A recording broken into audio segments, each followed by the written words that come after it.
صل على محمد وآل محمد.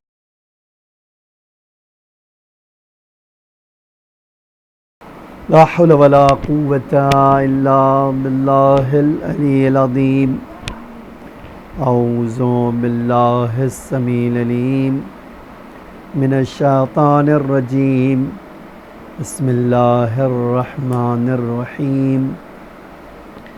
الحمد لله الذي لا يبلغ مدحته القائلون ولا يحصي نعماءه العادون ولا يودي حقه المجتهدون الذي ليس لصفته حد محدود ولا نعت موجود ولا أجل ممدود.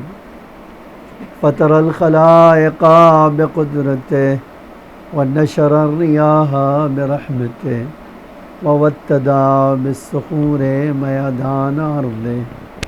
ثم الصلاة والسلام والتحية والإكرام على بشير النذير والسراج المنير حبيب إله العالمين أبي القاسم المصطفى محمد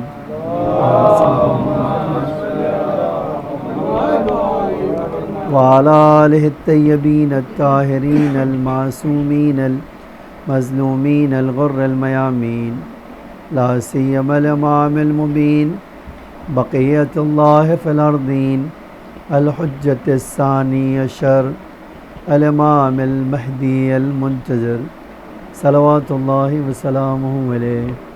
أما بعد، فقد قال الله تعالى في محكم كتابه المجيد وفرقانه الحميد وقوله الحق. بسم الله الرحمن الرحيم. الله ولي الذين آمنوا يخرجهم من الظلمات إلى النور والذين كفروا أولياءهم الطاغوت يخرجونهم من النور إلى الظلمات أولئك أصحاب النار هم فيها خالدون. سلامات پڑھیے.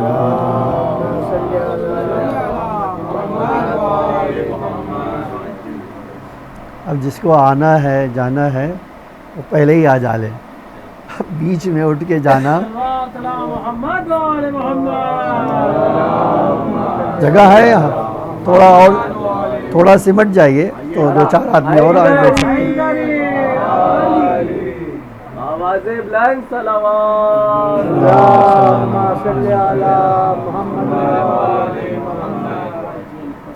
اور کسی کو آنا ہے تو ہے جگہ. کسی کو ہے اور آنا نہیں؟ ایک اور صلوات پڑھیے. محمد وآل محمد.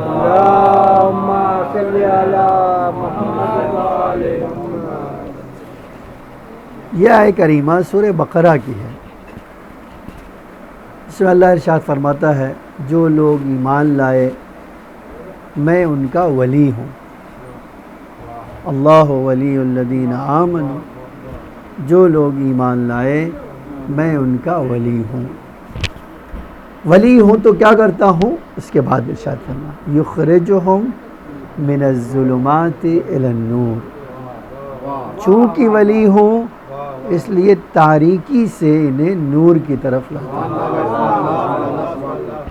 عزیزان گرامی ایک صلوات پڑھیے محمد وان. آئیے آپ آ جائیے.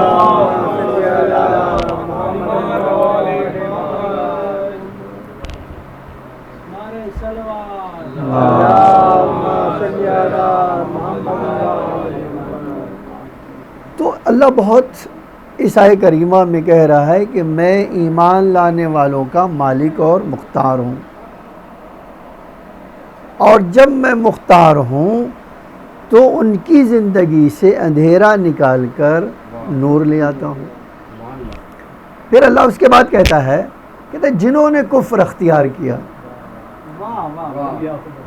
ان کے ولی، اور اپنے وہاں ایک جملہ کہا جاتا ہے ان کے ماں باپ وہی طاغوت ہے. اور وہی طاغوت ان کو کیا کرتے ہیں؟ ذرہ بھی نور ہے تو نکال کر اندھیرے میں پہنچا دیتے ہیں، اور جو اندھیرے میں پہنچ گیا اللہ کہتا ہے 100% ہمیشہ کے لیے وہی جہنمی ہوگا۔ اب دیکھیں یہ جو جملہ ہے اولئک اصحاب النار ہم فیہا خالدون، یہی جہنمی ہے اور ہمیشہ کے لیے۔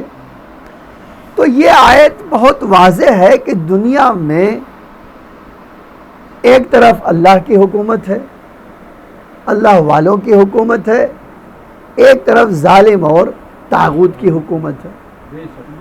طاغوت کا کام ہے اندھیرا پھیلانا، اولیاء خدا کا کام ہے نور پھیلانا۔ ٹھیک ہے، اگر الفاظ بدل کے کہہ دیا جائے تو بڑے آج الفاظ جو جدید ہیں ان کی تعبیر ہے کہ پازیٹیو انرجی اور نگیٹیو انرجی۔ ٹھیک ہے، جتنے بھی اولیاء خدا ہیں وہ مثبت کمال کے مالک ہیں، اور جتنے شیطان کے دوست ہیں وہ منفی انرجی کے مالک ہیں۔ ٹھیک ہے، اب اللہ ہمیں راستہ دکھا رہا ہے کہ تمہیں اختیار ہے، اِنَّا هَدَيْنَاهُ السَّبِيلَ اِمَّا شَاكِرًا وَإِمَّا كَفُورًا۔ اے انسانوں، ہمارا تو کام تھا راستہ دکھانا، اس راستے پہ چل کر تم اللہ کے شکر گزار بندے بن سکتے ہو، اور وہ راستہ چھوڑ کے کفر کا راستہ اختیار کر کے کیا ہو سکتے ہو؟ لعنت کے مستحق بن سکتے ہو۔ یہ تو دونوں راستہ ہم نے تمہارے لیے کھول دیا۔ اور عزیزان گرامی، ولایت کا جب ہم معنی بچپن سے اور آج تک سنتے آئے ہیں، اور رسول اللہ نے میدان غدیر میں کئی بار یہ سوال کر لیا تھا، الست اولی بکم، کیا تمہارے نفسوں پر تم سے زیادہ ملکیت میری نہیں ہے؟ تو جب تک اللہ کے رسول نے یہ اقرار کروا نہیں لیا الست اولا الست اولا، ایک بار نہیں اللہ کے رسول نے کہا، بار بار کہا ہے کہ آیا کیا میں تمہاری زندگی میں تم سے زیادہ با اختیار نہیں ہوں؟ جب تک انہوں نے یہ نہیں کہا بلا یا رسول اللہ، اللہ کے رسول نے دوسرا جملہ نہیں کہا آپ ہماری جان پر ہم سے زیادہ مالک ہیں۔ اب ایک سوال ہے مجھے کہ اللہ کا رسول آپ کی جان لینا چاہتا ہے؟ سیدھی سی بات ہے، کیا اللہ کا رسول آپ کا مال یا میرا مال ہمارا مال لینا چاہتا ہے؟ کیا اللہ کا رسول ہماری عزت لینا چاہتا ہے؟ تو پھر سوال یہ ہے کہ یہ سوال کر کیوں رہا ہے نا ایک سوال بھائی، جب اس کو ہماری جان نہیں چاہیے، ٹھیک ہے، اور نہ ہی اس کو ہمارے پاس مال چاہیے، اس لیے کہ جس کے خزانے میں کن کا لفظ موجود ہو اس کو کسی خزانے کی ضرورت ہی نہیں۔ سچائی یہ ہے کہ اس کو کسی خزانے کی ضرورت نہیں۔ تو پھر سوال یہ ہے کہ اس نے کہا کیوں؟ یہ جواب تو دیکھیے، اس پوری کائنات کو چونکہ میں نے سوچا تھا آج تو کم سے 1.25 گھنٹہ پڑھوں گا، لیکن اتنا میرے آنے میں ایک تو تاخیر ہوئی، اور ایک ماشاءاللہ شعر کا ذوق بہت آپ رکھتے ہیں، تو مرثیہ بھی پڑھنا ایک چلن ہے، اور آپ یقین جانیں یہ بھی اللہ سے قریب ہونے کا بہترین ذریعہ ہے، اور یہ مجلس حسین ہی تاریکی نکال کر نور کی طرف لاتی ہے۔ تو ہم تو بیٹھے ہیں اسی لیے، تو یہ پوری مجلس کا فلسفہ ہی ہے۔ اب آئیے بات تو یہیں سے کہہ دوں، اللہ کہتا ہے کائنات میں ہر چیز مجھ تک پہنچنے کے لیے نشانی ہے۔ آج آپ دیکھ لیں، للہ جنود السماوات والارض، زمین اور آسمان میں ہر چیز اللہ کا لشکر ہے، ٹھیک ہے۔ پھر اللہ سنوریہم آیاتنا، ہم تمہیں اپنی آیتیں دکھائیں گے، فی انفاق و فی انفسہم، تمہارے جان میں بھی، تمہارے وجود میں بھی، اور کائنات کے ہر طرف دکھائیں گے۔ کیوں؟ حتی یتبین انہ الحق، یہاں تک کہ تمہارے لیے کلیئر ہو جائے کہ چلانے والا حق ہے، اب دیکھیے چلانے والا حق ہے تو پھر آپ کو حق ولی حق کی بھی تلاش ہوگی، صراط حق کی بھی تلاش ہوگی، کتاب حق کی بھی تلاش ہوگی، کلمہ حق کی بھی تلاش ہوگی۔ ان ساری چیزوں کو ایک جگہ جمع کیا تو اللہ نے کہا اہل بیت۔ ان ساری چیزوں کو اکٹھا جب کیا تو اللہ نے کہا یہ اہل بیت۔ اچھا اب اس ساری چیزوں میں اللہ نے ہم سے کیا کہا قرآن میں؟ وَمَا خَلَقْتُ الْجِنَّ وَالْإِنسَ إِلَّا لِيَعْبُدُونِ۔ سچائی ہے یعبدون نہیں ہے، ٹھیک ہے؟ یعبدون تو شاید ہم پہنچ نہیں سکتے۔ دیکھیں یہ عبادت آج کبھی کہ آپ سوچئے گے اس بارے میں، جب ہم عبادت کرتے ہیں تو ہمارے وہاں ایک بڑا محاورہ مشہور ہے، کوئی چیز بھول گئے اور نماز میں کھڑے ہو جاؤ، یاد آ جائے گی۔ تو جس کی نماز کا یہ حال ہو اس کی خلقت کا مقصد عبادت نہیں ہو سکتا۔ دیکھیں یہ جو ہے یاد رکھیے گا، جس کی جو ہے اگر یہ خلقت کا مقصد ہو جائے کہ عبادت کرنا ہے اور ہم دیکھتے ہیں عبادت کر کے گزر گئے، ایک دن بھی عبادت نہ ہوئی، ٹھیک ہے، تو یہ مقصد نہیں ہو سکتا۔ اسی لیے جب اماموں سے پوچھا گیا ہے کہ مولا خلقت کا اصل مقصد کیا ہے، تو یہ نہیں کہا عبادت، کہا معرفت۔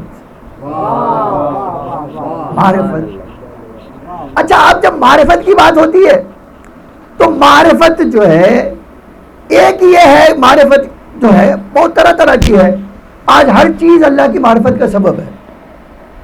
آپ میں یہاں سب بیٹھے ہیں، سب سے بڑی معرفت انسان کو اپنے وجود سے اللہ کی ہو سکتی ہے، ہو سکتی ہے، ہوتی ہے یا نہیں وہ تو ایک بڑا مسئلہ ہے کہ ہم اور آپ زندگی میں جان ہی نہیں سکے کہ ہمارے اندر اللہ کی وجود کی کون سی نشانی ہے، یہ تو بہت ہوتا ہی ہے کہ جان ہی نہیں پاتا، لیکن ہر چیز اللہ کے وجود کی نشانی ہے۔ میں وہاں جانا چاہتا تھا، ایک مثال اللہ کے وجود کی نشانی کیا ہے؟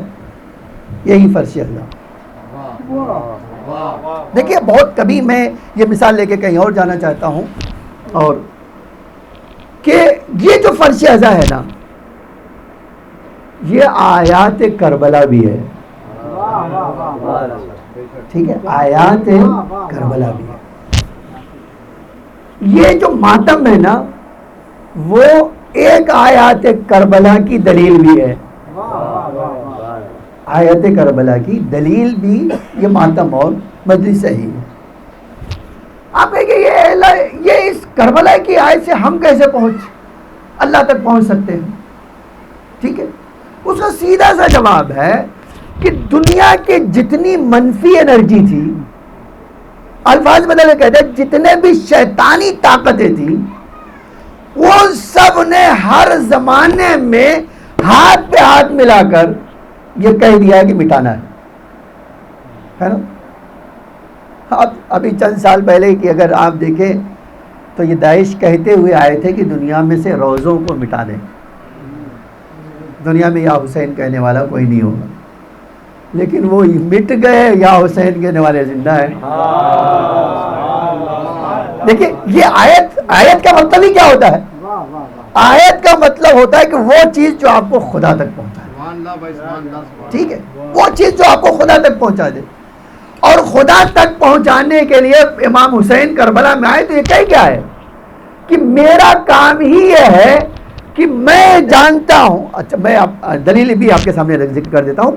مکے سے جب نکلے یہ جملہ کہہ کے نکلے، من کانا باذلا مہجتہ فلیرتحل معنا، جو اپنا خون دینا چاہتا ہے وہ آئے کربلا۔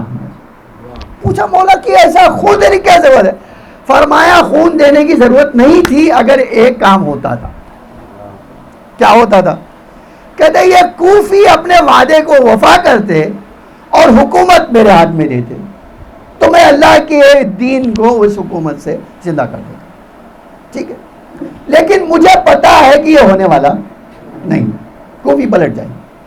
پھر کیا ہوگا؟ فرمایا میں اپنا خون دوں گا تاکہ آیات خدا کو زندہ کر سکوں۔ یہ روایت کا جملہ ہے کہ میں اپنے خون سے کیا کروں گا؟ آیات خدا کو زندہ کر دوں گا. اب آپ کبھی سوچئے انہی آیات میں سے کیا ہے، ایک آیات میں سے ایک آیت کیا ہے، کربلا. کربلا کے جو آیت کی دلیل کیا ہے، عزاداری. عزاداری کے مقابل میں ہمیشہ کیا ہوا، جتنی شیطانی طاقتیں تھیں وہ ایک زبان ہو کے کہتی تھی کہ ہم مٹا دیں گے. آپ دیکھ لیجئے، متوکل کو لے لیجئے، کہتا تھا کوئی یا حسین کہے گا تو مار دیں گے. بڑے بڑے شورا بیٹھ گئی، تھنک ٹینک لگ گئے، حکومتوں میں بجٹ پاس ہو گئے، یہ سب ہوا. لیکن آیات کربلا میں اضافہ ہو گیا. آپ دیکھیے آج آپ بڑی آسانی سے دیکھ سکتے اتنا اضافہ ہو گیا کہ ہر طرف آج طرح طرح کے شعر، آپ خالی مرثیہ، سوزخانی، قصیدہ، آج کتابیں آپ واقعی اگر جمع کرنا چاہیں امام حسین کے تعلق سے ایک انسائکلوپیڈیا بنانا چاہے تو ایک بڑی دنیا کی سب سے بڑی لائبریری یہی بنے گی. ٹھیک ہے، اتنے شعر، اتنی مجلسیں آج خالی اپنی گونڈی میں آپ کے جو ہے، میں ایک دن پہلے آیت کہا کہ 10-12 جو ہے شب بیداری ہو رہی ہے. ٹھیک ہے، بولے 23 انجمن ہیں. میں نے جتنے روڈ نہیں ہوں گے اس سے زیادہ انجمنیں ہوں گی. نہیں، یہ آیات خدا میں اضافہ ہے. اور آپ یقین کریں اس کی ایک بڑی دلیل ہے کہ دیکھیے جو چیز کے لیے بجٹ پاس ہو، حکومتیں لگ رہی ہوں، ساری طاقتیں اکٹھا ہو جائیں کہ مٹا دینا ہے، وہ مٹانے تو مٹ گئی، مٹا نہیں سکی. تو اب ایک سوال ہے کہ دو طرف ہیں، ایک طرف پلان بنانے والے ہیں اور ایک طرف آپ نے بھی کبھی پلان بنایا ہے؟ دیکھیے کبھی آپ سوچئے گا، ہم نے اور آپ نے تو کبھی عزاداری کا پلان بنایا نہیں ہے نا، نہ ہی اپنے بجٹ رکھا، یہ بھی نہیں بجٹ رکھا، مستقبل کی پلاننگ بھی نہیں، دشمنوں سے بچنے کے لیے کوئی کچھ نہیں. بلکہ آپ کہہ دیجئے کہ ہم تو وہ ہے کہ ایک دوسرے کی ٹانگ کھینچنے کی بات کرتے ہیں آگے، وہ تو کرتے ہی نہیں. اس کے باوجود ساری پلاننگ فیل ہو گئی، جو بے پلان تھے وہ کامیاب ہو گئے. یہ کتنی عجیب بات ہے نا. یہ خود دلیل ہے کہ اس مشن کو بچانے والا کوئی پردے غیب میں بقیت اللہ ہے، جس نے اس کائنات کے ہر انرجی کو توڑ کے رکھ دیا اور آیات خدا کو بلند کر دیا. ایک صلوات پڑھیے محمد وآلہ. اب اسی طرح اللہ نے قرآن میں بہت ساری آیتوں کی بات کی. آپ دیکھیے اللہ نے ایک آیت کیا کی ہے، من آیاتہ خلق لکم من انفسکم ازواجا، ہے نا. اللہ کی ایک نشانی تمہارے لیے کیا ہے کہ تمہارے درمیان سے تمہارا جوڑا بنا دیا، لتسکنوا الیہا، ہے نا. اسی لیے اللہ نے کہا کہ بھائی دیکھو اللہ کی ایک عظیم نشانی یہ ہے کہ تمہارے درمیان اپنے نبیوں کو بھیجا. پھر آپ اسی قرآن میں اٹھا کے دیکھیں، یہ اونٹ تمہارے لیے نشانی ہے، یہ پہاڑ نشانی ہے، یہ زمین نشانی ہے، یہ ہے نا، یہ ساری چیزیں نشانی ہے. لیکن آپ آ جائیے، میں آنا چاہتا ہوں، جلدی آنا چاہتا ہوں. اس کے بعد ان سب چیزوں کے بعد مثلا ایک چیز یہاں رکھی، ایک چیز وہاں رکھی، ایک چیز وہاں رکھی، ہر جگہ اللہ نے بکھیر دی آپ کہہ دیجئے، ہر جگہ اللہ کی نشانی، ہر گھر میں، ہر ذرے میں آپ اللہ کی نشانی دیکھیں. ٹھیک ہے.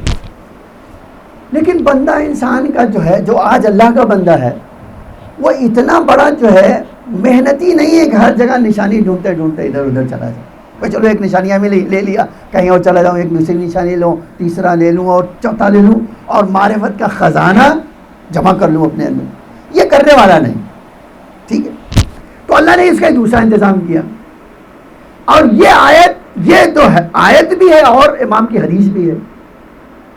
امام علیہ السلام فرماتے تھے خدا کی قسم، واللہ، اللہ کی جلالہ قسم کھا کے فرمایا پوری کائنات میں اللہ کی مجھ سے بڑی کوئی نشانی نہیں.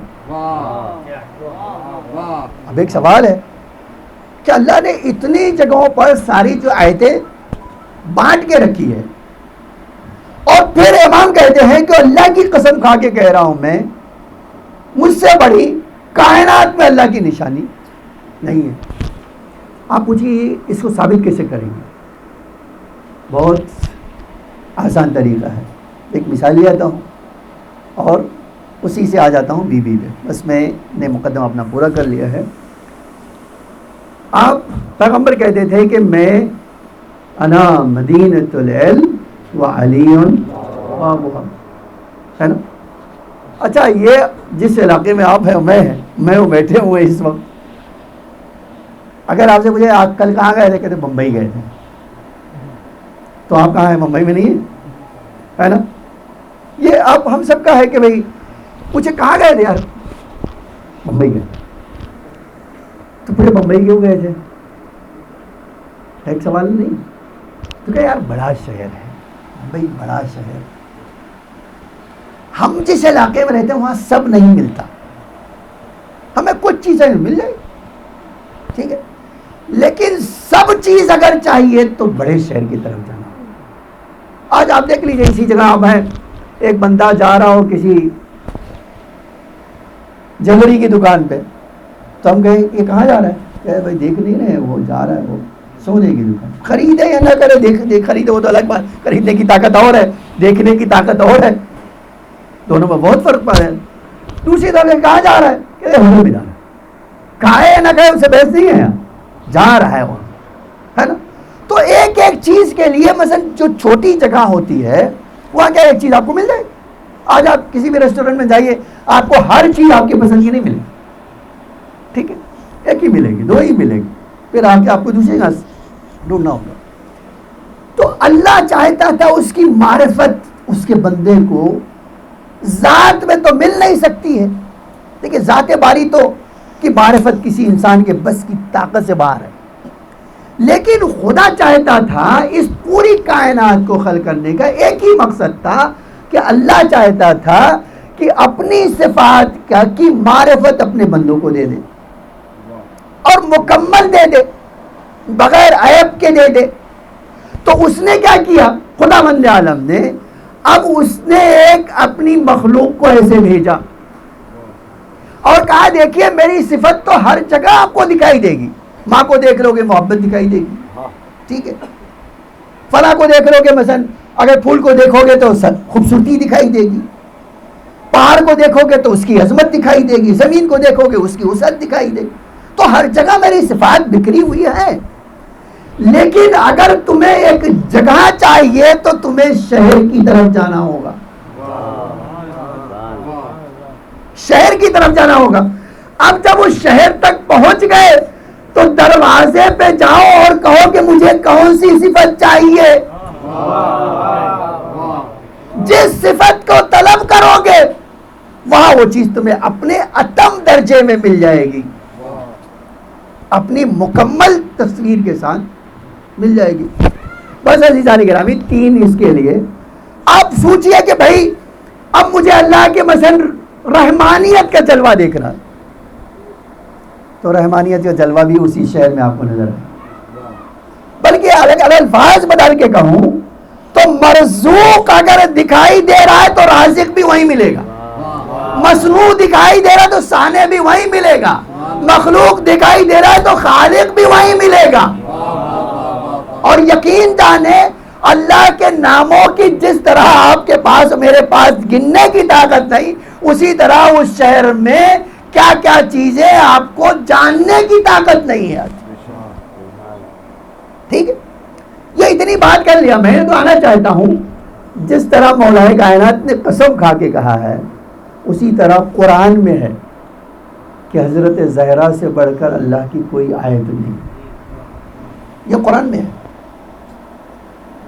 آپ جانے تو پھر یہ جو کہہ رہے ہیں، ایک طرف امام کہہ رہے ہیں کہ اللہ کی قسم پوری کائنات میں مجھ سے بڑھ کر آیت نہیں ہے، بی بی کے لیے بھی سیم یہی جملہ ملتا ہے، اللہ کی قسم اس دنیا میں میرے سے بڑھ کر کوئی اللہ کی آیت نہیں، ٹھیک ہے۔ اب میں ایک دو مثالیں آپ کے سامنے لے آتا ہوں اور مسائل کی طرف لا جاتا ہوں۔ کبھی اس بات پہ غور کیجئے کہ اللہ کے نام میں سے وحی بھی ہے. وحی کا مطلب زندہ کرنے والا. ایک نام ہے اس کا اندھیرے سے، یا نور ہو یا منور النور، یا نور کو بھی نورانیت دینے والے، ہے نا، یہ بھی ہے.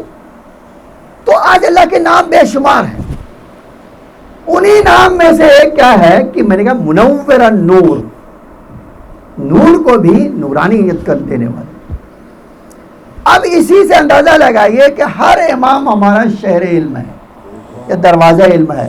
پیغمبر شہر ہے تو وہ دروازہ ہے، لیکن اس پورے شہر کا جو مرکز ہے اس کو فاطمہ کہتے ہیں. اب ایک روایت سناؤں آپ کو، دلیل سن لیجیے. سورہ انبیاء کی آیت پڑھیے، وَجَعَلْنَاهُمْ أَئِمَّةً يَهْدُونَ بِأَمْرِنَا. ہم نے کچھ لوگوں کو امام بنایا ہے جن کی خصوصیت ہے کائنات پیچھے چلے گی وہ آگے چلیں گے. یہ ان کی خصوصیت ہے. امام حسین علیہ السلام سے کسی نے پوچھا کہ اے میرے مولا، آج اگر مجھے اللہ کی معرفت چاہیے تو کیا کروں؟ تو یہ بڑا اہم سوال تھا. مولا مجھے اگر اللہ کی معرفت چاہیے تو کیا کروں؟ تو فرمایا کہ جان لو اللہ کی معرفت، مکمل معرفت ہر زمانے میں کیا ہے؟ اپنے امام کو پہچاننا. معرفت اہل کل زمان، ہر زمانے میں کیا ہے؟ اس زمانے کے لوگوں کو اگر اللہ کی معرفت چاہیے تو جانے کیا ہے؟ اس امام کو الذی یجب طاعتہ، جس کی اطاعت ان پر واجب. ٹھیک ہے، تو بہت واضح ہو گیا نا کہ اگر آج جس زمانے میں میں ہوں، آپ ہیں، اس زمانے میں اگر کسی کو اللہ کی معرفت چاہیے اس کا ذریعہ کیا ہے؟ امام. بالکل اسی طرح اگر آپ کو کچھ چیز چاہیے تو آپ کو شہر کی طرف جانا ہوگا. امام ہی اس شہر کو کہتے ہیں جو اللہ کی صفت کا مرکز ہے. جو چیز چاہیے آپ کو وہ آپ کو جانا ہوگا. اس کے بغیر یہ تو آپ کے لیے ممکن نہیں ہے کہ آپ نماز پڑھ سکیں. وہ تو چھوڑ دیجئے کہ باقی آپ نماز بھی 2 رکعت پڑھنا چاہیں نا، امام کے بغیر نہیں پڑھ سکتے. آج آپ یہ جب نماز میں مسجد میں پڑھنے آتے ہیں، جماعت میں پڑھتے ہیں تو ہمارے پاس روایت کا کام، روایت کہتی ہے آپ نے جس پیش نماز کے پیچھے نماز پڑھی ہے وہ آپ کی نماز کو اللہ کی بارگاہ میں لے کے جاتا ہے. جب 2 رکعت کا امام آپ کی اور میری نماز کو لے کے جاتا ہو، جو کائنات کا امام ہے، اس کے بغیر کیسے کسی کی نماز پہنچ سکتی ہے؟ اب مجھے آنا تھا، دیکھیے تو ساری کائنات میں اللہ نے آیتیں رکھی، پھر ان آیتوں کے لیے ایک شہر رکھا. اس شہر کو رسول اللہ کہا جاتا تھا. اللہ کے رسول نے فرمایا اس شہر کے دروازے کا نام علی ہے. اور اس کے بعد فرمایا جب میں نہ رہوں اور تمہیں کوئی علم کی تلاش ہو یا الفاظ بتے اسماء خدا کی تلاش ہو تو میرے شہر میں آنا.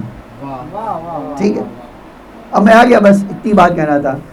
اب یہ جو آیت میں نے پڑھی تھی سورہ انبیاء کے نا، وَجَعَلْنَاهُمْ أَئِمَّةً، اس کے لیے ایک حدیث پائی جاتی ہے، حدیث قدسی بھی ہے. اللہ کہتا ہے کہ میں نے فاطمہ کو خلقتہ من عظمت نوری، میں نے اپنے عظمت کے نور سے پیدا کیا. ٹھیک ہے، اور پھر کہتا ہے کہ میں نے پیغمبر، اے پیغمبر آپ کو عطا کیا. وَأُفَضِّلُهَا یا أُفَضِّلُهُ عَلَى جَمِيعِ خَلْقِهِ، پھر کہتا ہے اللہ کہ أُفَضِّلُهُ عَلَى جَمِيعِ الْأَنبِيَاءِ، اس کو تمام انبیاء پہ فوقیت دوں گا.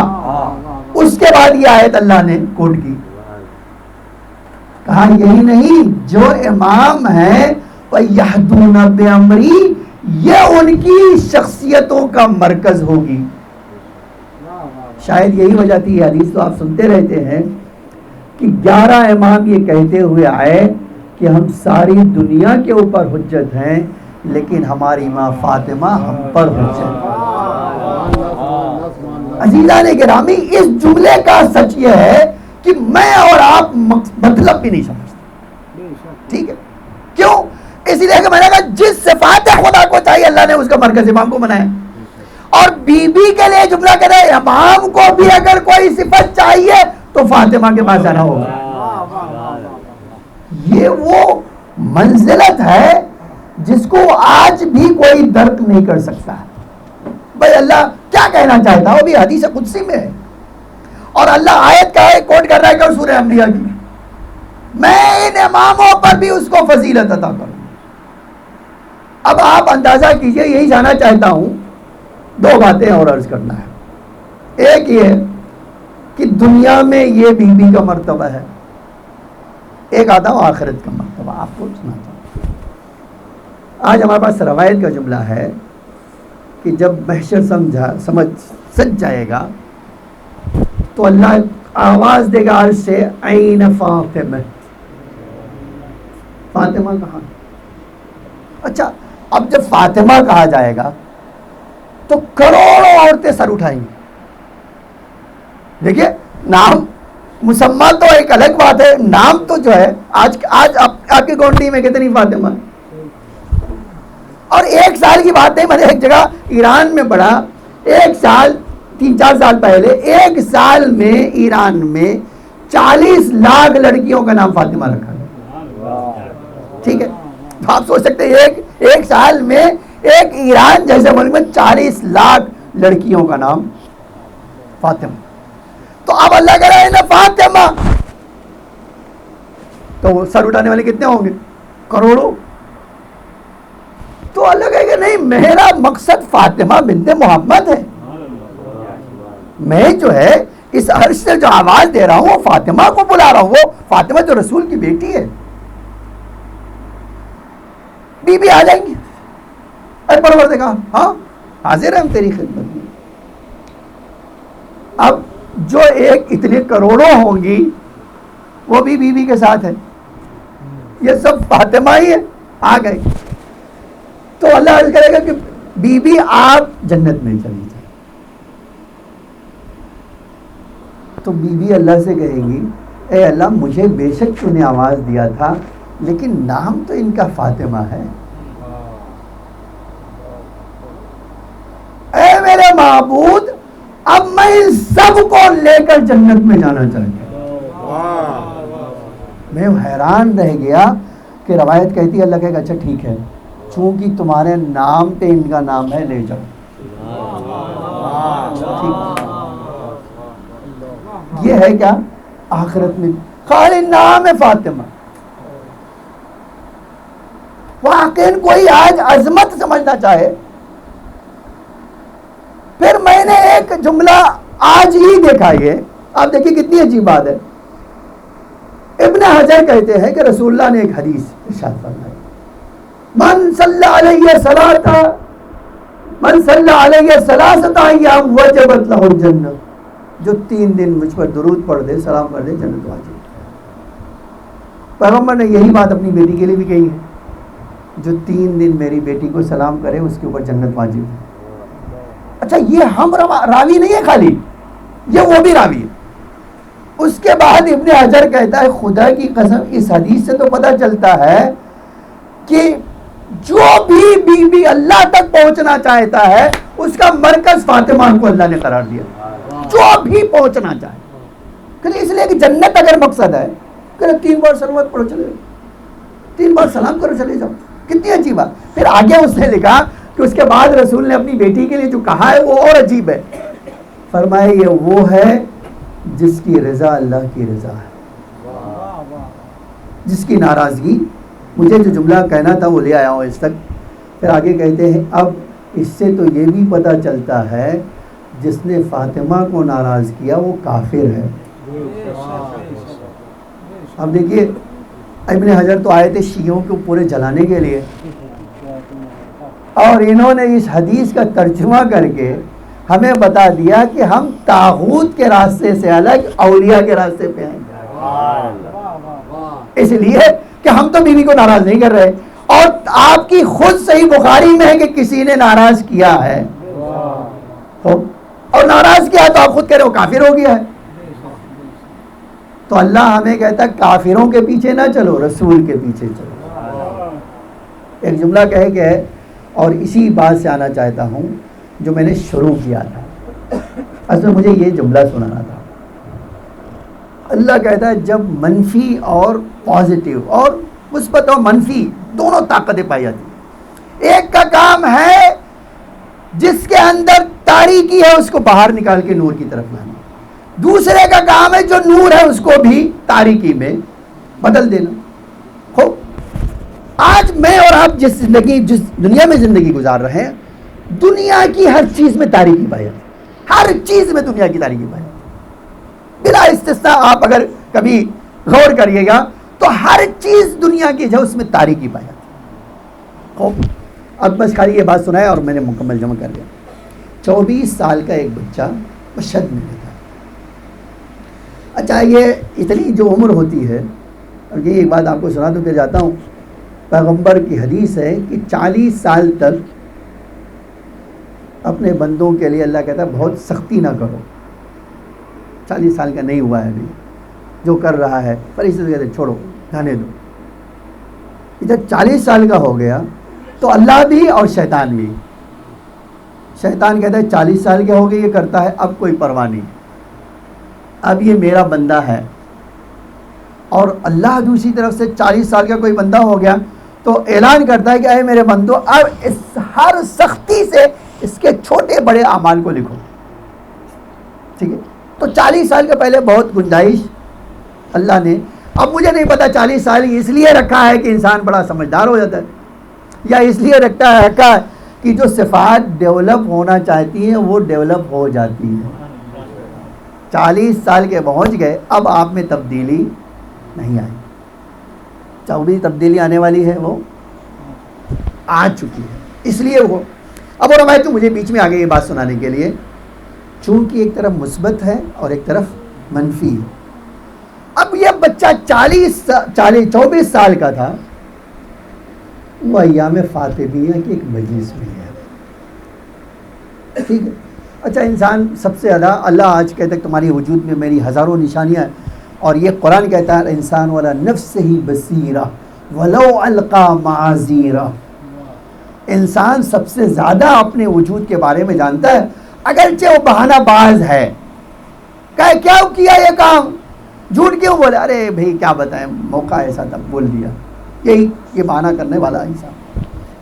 عجب جملہ ہے روایت کا، بی بی کو اللہ نے اس دنیا میں اس لیے خلق کیا کہ اپنے چاہنے والوں کو منفی انرجی سے نجات دلا کر کمال تک پہنچا.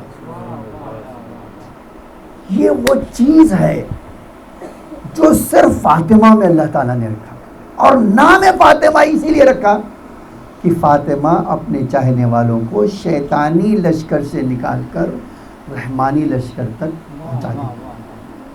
اب یہ کیسے پہنچانا، میں یہ خالی یہی بات آپ کے سامنے ذکر ہے. 24 سال کا بچہ تھا، کہتے 24 سال میں ایک بار بھی ایسا نہیں ہوا کہ مجھے اپنی عقیدے کا احساس ہوا. میں نے کہا کہ 40 سال اسی لیے اللہ نے شاید رکھا ہو. کہتے کچھ جو کیا، پڑھائی لکھا کیا، جو کام کیا ہو، جیسا بھی مجھے پتا تھا میں اللہ سے کتنا دور ہوں. یہ بھی کہتا کہ مجھے یہ بھی پتا تھا کہ میں اللہ سے کتنا دور ہوں. کہتے ایک دن بیوی کی مجلس میں گیا اور یہی بار بار کہتا تھا یا فاطمہ یا فاطمہ. اچھا ہمارے وہاں کچھ مجلسیں ایسی ایرانیوں کے تو خاص طور سے ہے، اگر مجلس ہو رہی ہے تو وہ بیوی کا نام لے لے کے بہت زور زور سے روتے بھی ہیں اور ماتم بھی کرتے ہیں. کہتے میں بھی اسی مجلس میں تھا یہاں میں فاطمیہ کی، اور ایک بار میں نے سوچا کہ میں نے 24 سال میں جو بھی کیا ہے، اب اسے آج آیا ہوں اس مجلس میں تو بی بی بھی میری ماں تو ہے نا، جیسے سب کی ماں ویسے میری بھی ماں فاطمہ ہے.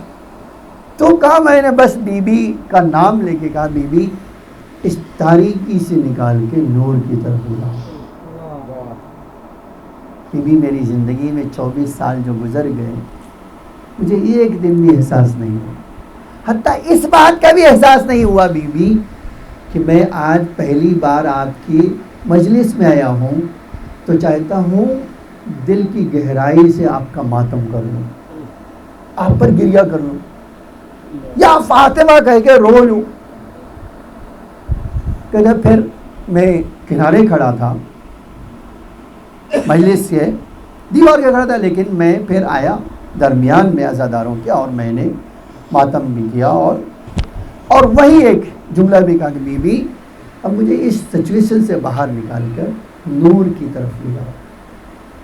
کہ بس یہ دعا کیا کہ خدا کی قسم اچانک دل میں ایسا نور پیدا ہوا کہ میں کب تک رویا اور کس قدر تڑپ کے رویا خود مجھے پتا نہیں, میں نہیں جانتا ہوں کہ میں کب تک روتا رہا اور میرے وجود میں کیا تبدیلی آئی یہ بھی نہیں جانتا. بس یہ مجھے پتا چلا کہ جب مجلس سے فارغ ہوا تو میں باہر نکلا تو میں بدل چکا تھا, یہ مجھے پتا چلی.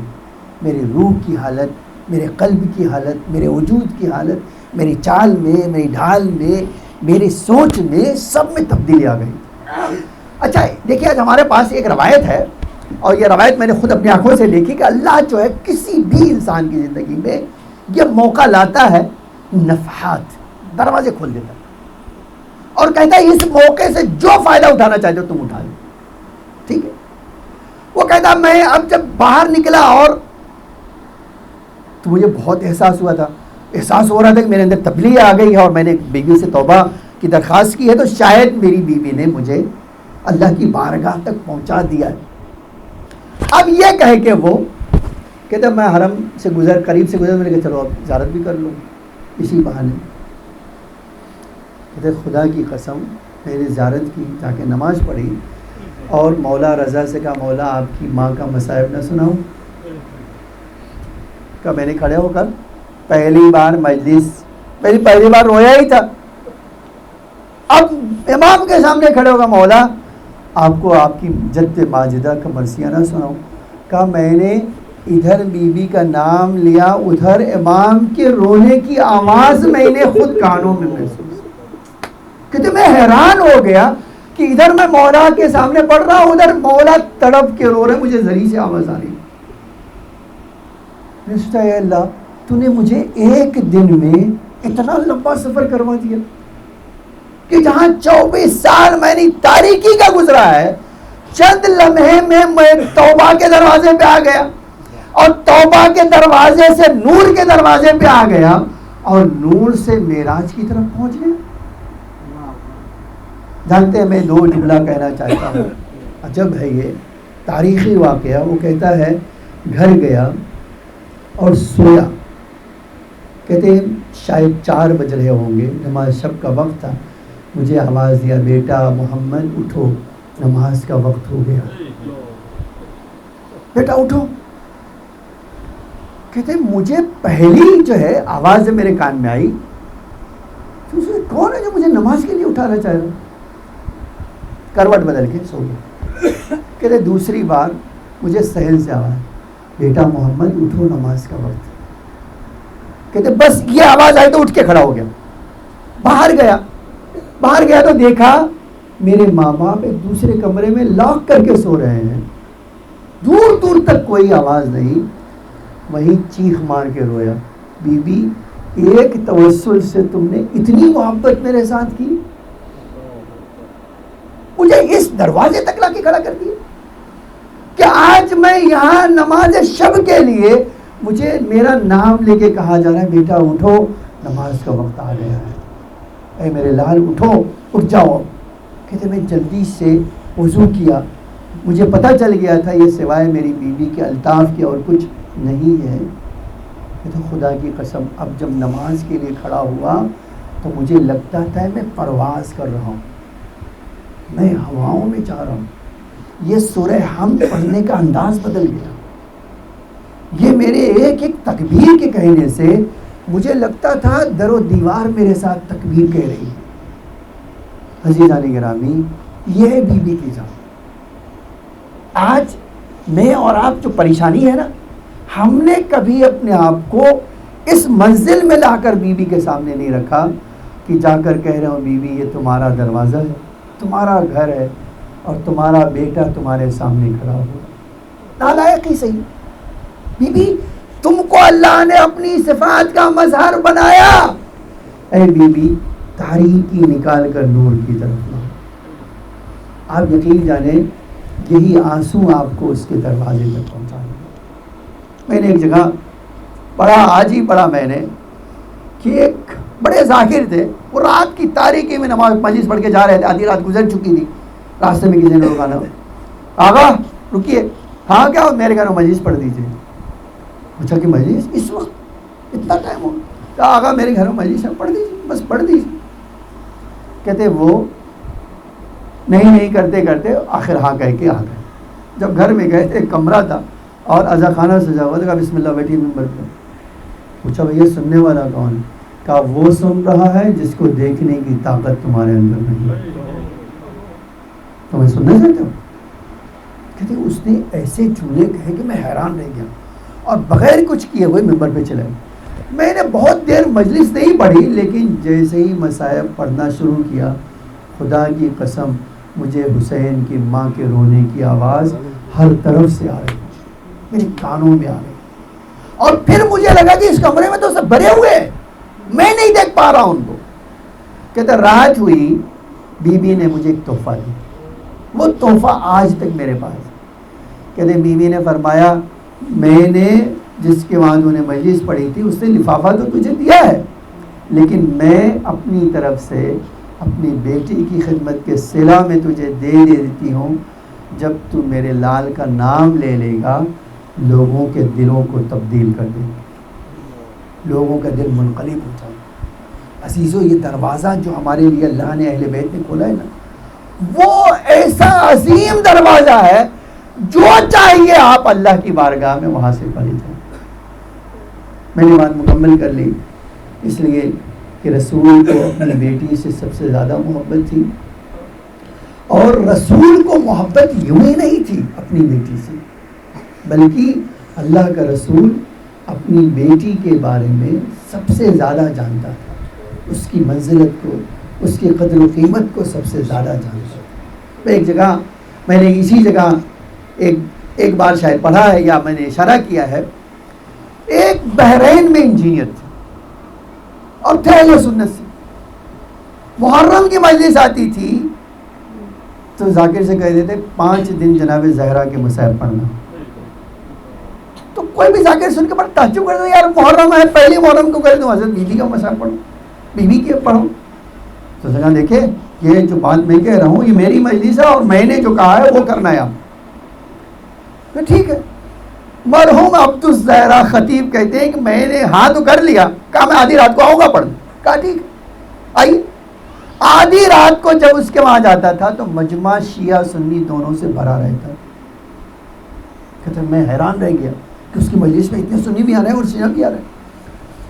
میں نے ایک دن مجلس پڑھی اور بیوی کا مصائب پڑھا تو وہ جو ہے چائے کچھ تیاری کر رہا تبرک کی. کہتے میں نے دیکھا کہ وہ پیالیاں اپنے سر پہ پھوڑ رہے، بیوی کا نام سن کے اپنے سر کو مارنے لگا. تو میں نے مصائب ختم کر دیا. پوچھا بھائی کیا بات ہے یار، اس طرح کوئی روتا ہے؟ کہا تم کو نہیں پتا بیوی کی ذات کیا ہے، تم نہیں جانتے ہو. پوچھا کیا بات ہے تم بتا دو، میں جاننا چاہتا ہوں. تو اس نے جو کہا وہ بہت عجب تھا. بس آگے عزیزان گرامی چند جملے آپ کو مصائب کے سنانا چاہتا ہوں، یہ تمہید تھی مصائب کی. وہ کہتا ہے اب مجھے اللہ نے بیٹی ایک عطا کی، اتنی خوبصورت مجھے اللہ نے بیٹی دی کہ میں اس کو دیکھ دیکھ کر جیتا تھا. اس کی محبت روز پر روز میرے دل میں پروان چڑھی. 3 یا 4 سال کی ہو گئی، بات کرنے لگی. اس کی میٹھی باتیں سن کر میں کہیں بھی رہتا تھا مجھے برداشت نہیں ہوتا تھا کہ میں چند گھنٹے دور ہوں. کام سے آتا تھا پلٹ کے اس کو دیکھنے کے لیے، بات کرنے کے لیے. کہتے یہاں تک کہ ایک دن آفس گیا، پیسے اللہ نے بے شمار دیے تھے. آفس گیا، میری بیوی کا فون آیا، اپنی بیٹی کی ایک بار اور صورت دیکھنا چاہتے ہو تو آ جاؤ. آج کے بعد تم اپنی بیٹی کی آواز سن نہیں سکو گے. میں دیوانہ ہو گیا یہ جملہ سن کے کہ میں 1 گھنٹے میں اگر نہیں آیا تو اپنی بیٹی کی آواز ہمیشہ کے لیے کھو دوں گا، دیکھ نہیں پاؤں گا. کہتے میں نے گاڑی کیسے چلائی، گھر کیسے پہنچا مجھے نہیں پتا، میں کیسے گاڑی سے اترا یہ نہیں پتا، گھر میں آیا. میں نے کہا تم نے کیا کہا؟ کہا تم دیکھ لو تمہاری بیٹی آخری سانس لے رہی. پوچھا ہوا کیا؟ میں نے تو ابھی اس کو 1 گھنٹے بھی نہیں ہوا. میں کہا اس نے ایک سکہ نگل لیا ہے اور یہ اس کی سانس کی نالی میں پھنس گیا. ہم ہر کوشش کر چکے، نکلتا نہیں ہے. تجھے اتنی باتیں ہاسپٹل میں لے جانا تھا. کہا تم لے جاؤ دیکھ لو. کہتے وہ بچی کو میں نے اٹھایا، کس طرح میں ہاسپٹل میں لایا. ہاسپٹل میں لایا تو اس ڈاکٹر نے کہا دیکھیں ہم نکالنا تو چاہتے ہیں لیکن ہمارے پاس کوئی اوزار نہیں ہے اور یہ کافی حد تک لنس میں پہنچ گیا ہے اور وہاں جہاں سانس اس کو لینے میں اتنی دشواری ہو رہی، چند گھنٹے میں مر جائے گی، آکسیجن دھیرے دھیرے کم ہوتا جائے گا.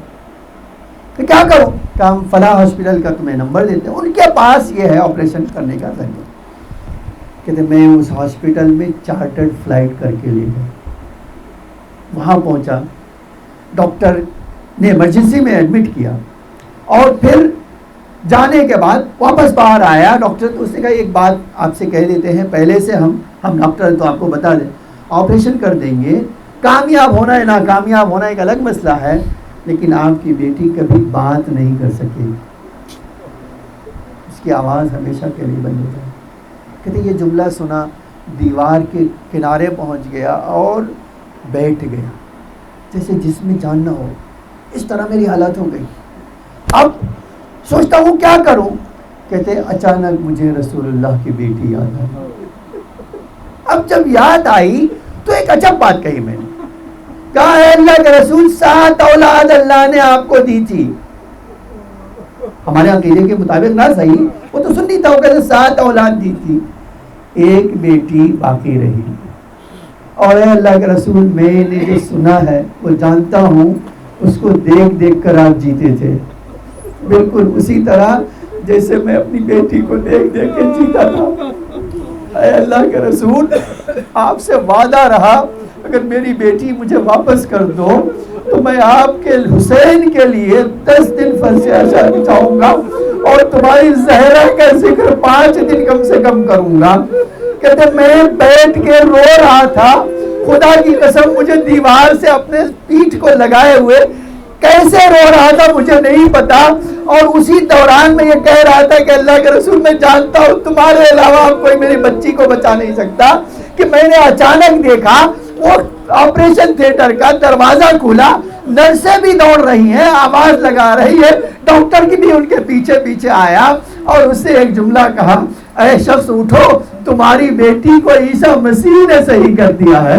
جب وہ کیا تو میں اٹھا اور اس نے بعد اس ڈاکٹر نے ایک جملہ کہا، دیکھو تمہاری بیٹی بے ہوش ہے، ابھی سکہ تو باہر نکل چکا ہے، چند منٹ کے بعد وہ ہوش میں آ جائے گی، وہ بات کر سکے گی، کوئی پریشانی نہیں، اب تم لے جا سکتے ہو. کہتے میں دوڑ کے آپریشن تھیٹر میں آیا، دیکھا میری بچی بے ہوش ہے، اس کے قریب کھڑا ہو گیا، اشک بہا رہا تھا. ایک بار میری بیٹی نے آنکھیں کھولی، ہاتھوں کو پھیلایا، میں نے جلدی سے اپنی بیٹی کو کلیجے سے لگا لیا. جب کلیجے سے لگایا تو بیٹی نے باپ سے کہا، بابا آپ کو پتا ہے ابھی تھوڑی دیر پہلے کوئی میرے اسی تھیٹر میں اسی جگہ جہاں میں لیٹی ہوں آئی ہوئی معصمہ آئی تھی، انہوں نے کہا بیٹا پیٹھ کے بل ہو جا. پیٹھ کے بل ہو گئی تو انہوں نے ایک اپنے ہاتھ سے میری پیٹھ کے اوپر تھپ تھپایا، بابا یہ سکہ اسی وقت نکل گیا اور جانے لگی تو ایک جملہ مجھ سے کہا بیٹا تو ٹھیک ہے، اٹھ جا، ابھی تیرا باپ آ رہا ہوگا، بس ایک بات میری طرف سے کہہ دینا کہ تم چاہے جتنی اپنی بیٹی سے محبت کرتے ہو لیکن رسول اللہ سے جتنا محبت کرتے تھے اتنا تم محبت نہیں کر سکتے ہو. میں فاطمہ ہوں، اپنے باپ سے کہہ دینا کہ اس کی دعائیں توسل سن کے ہم نے تمہیں نجات دی ہے، لیکن اپنا ارادہ یاد رکھنا، بیٹا اللہ دے تو حسین نام رکھنا اور میرے لیے فرش عزا بچھانا.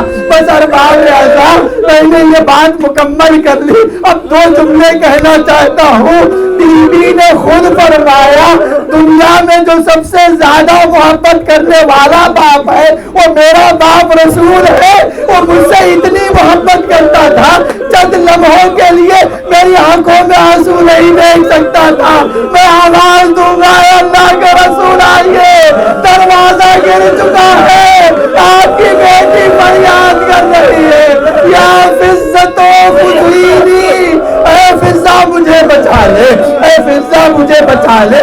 میں ارباب اعضاء دو جملے اور کہنا چاہتا ہوں، بلکہ دو مقایسہ آپ کے سامنے پیش کرنا چاہتا ہوں۔ ایک رسول کی بیٹی تھی جو رسول اتنا چاہتے تھے، ایک حسین کی بیٹی تھے جس کو حسین سب سے زیادہ چاہتے تھے۔ آج یہ ہمارے مولا کا جملہ ہے کہ فرماتے تھے جس گھر میں سکینہ نہ ہو اس گھر میں حسین کا دل نہیں لگتا۔ شاید پیغمبر بھی یہی کہہ کے گئے ہو، جس گھر میں میری زہرا نہ ہو اس گھر میں میرا دل نہیں لگتا۔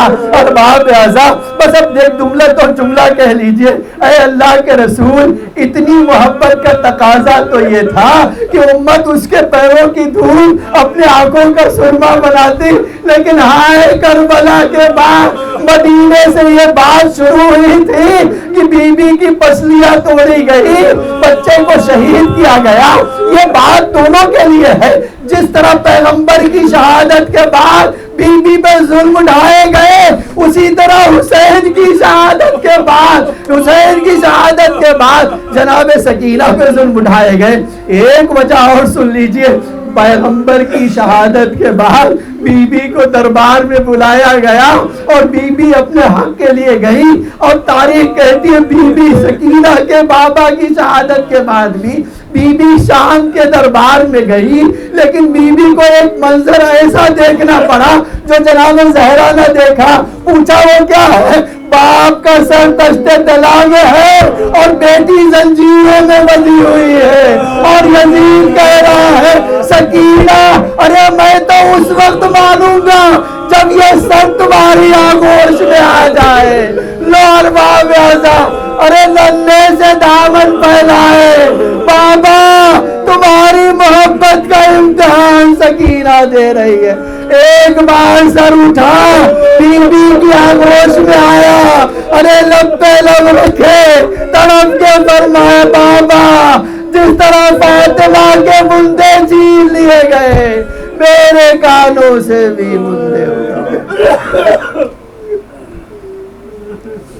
لعنت اللہ علی القوم الظالمین، سیعلم الذین ظلموا أی منقلب ینقلبون۔ الہی بحق زہرا و ابیہا و بعلہا و بنیہا سر المستودع فیہا بعدد ما احاط بہ علمک۔ اے اللہ بارگاہ معصومہ میں ہمارے کرسی کو قبول فرما، اے اللہ ہم سب کو بی بی کے عزاداروں میں قرار فرما، ہمارے مولا ہمارے آقا کے ظہور میں تعجیل فرما، زمین کو آقا کے ظہور کے لیے آمادہ فرما، ہم سب کو آقا کے حقیقی غلاموں میں شمار فرما۔ اے اللہ ہم سب حاجت مند ہیں، بیوی کے صدقے میں ہم سب کی حاجتوں کو قبول فرما، مومنین جہاں بھی ہوں ان کی جان و مال عزت آبرو ان کی حفاظت فرما۔ اے اللہ جو مقروض ہیں ان کے قرضوں کو ادا فرما، جو بے گھر ہیں انہیں گھر عطا فرما، جو بے اولاد ہیں انہیں اولاد نرینہ عطا فرما۔ اے اللہ جو کسی اور پریشانی مبتلا ان کی پریشانیوں کو دور فرما، صاحبان مجالس کی نیک حوائج پورا فرما۔ اے اللہ کہ جو محمد اور آل محمد کا واسطہ اس دنیا میں ہمیں نور اہل بیت، محبت اہل بیت، ہدایت اہل بیت اور آخرت میں شفاعت اہل بیت نصیب فرما۔ اے میرے معبود کہ جو محمد اور آل محمد کا واسطہ جو مومنین قید میں انہیں قید سے رہائی عطا فرما، جو ظالموں کے نرغے میں انہیں ظالموں سے نجات عطا فرما، جو اپنے حق کے لیے لڑ رہے ہیں اللہ ان کا حق انہیں بازیاب فرما۔ اے میرے معبود کہ جو محمد اور آل محمد کا واسطہ شیعت کے پرچم کو سر بلند فرما، کفر و نفاق کے پرچم کو سر نگو فرما۔ اے اللہ تجھے محمد اور آل محمد کا واسطہ ہم سب کو مولا کے ناصرین میں شمار فرما۔ ربنا تقبل منا مولانا حسین۔